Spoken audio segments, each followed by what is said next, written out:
তো পুণ্যাত্মাগণ, এই জনম আর মরণের এই দীর্ঘ রোগ থেকে 21 ব্রহ্মাণ্ডের সর্বপ্রাণীগ্রস্ত রয়েছে।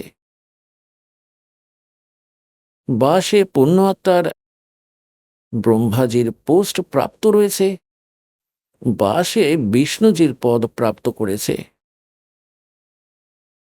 আর কেউ পৃথিবীপতি হোক, যতই ইন্দ্র স্বর্গের রাজা হয়েছে, এই সবার জনম আর মরণের রোগ লেগে রয়েছে। এখানে পরমাত্মা নিজের অমৃত বাণীতে বলেছেন যে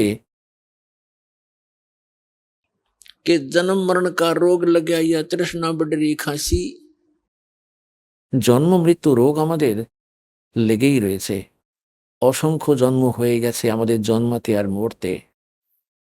যে সময় মানব শরীর প্রাপ্ত হয়ে থাকে, তখন আমাদেরকে যে কেউ যে সমাজে জন্ম আমরা প্রাপ্ত করি, সেই ক্রিয়াকেই, ওই সব পূজাকেই আমরা ছোটবেলা থেকেই আরম্ভ করে দিই। আর ধন জড়োকরণ আমাদের যে প্রবৃত্তি রয়েছে, স্বভাব আছে, এগুলো সদা লেগেই রয়েছে। আর আমরা পুরো জীবনে সংগ্রহ করার জন্য লেগেই রয়েছি।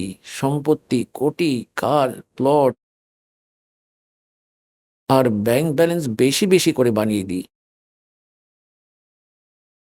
তো এই বুদ্ধি আমাদের কাল খারাপ করে রেখেছে, আমাদেরকে তত্ত্বজ্ঞান প্রাপ্তই হয়নি। যে সময় তোমরা তত্ত্বজ্ঞানকে পেয়ে যাবে, এই দেশ পরেরটা দেখবে, নিজের দেখবে না। তোমাদের এমন মনে হবে যেমন আমাদের এখানে কিছু সময় পার করতে হবে, আর যদি আমরা সঠিক ভক্তি করি তো সৎলোকে চলে যাব।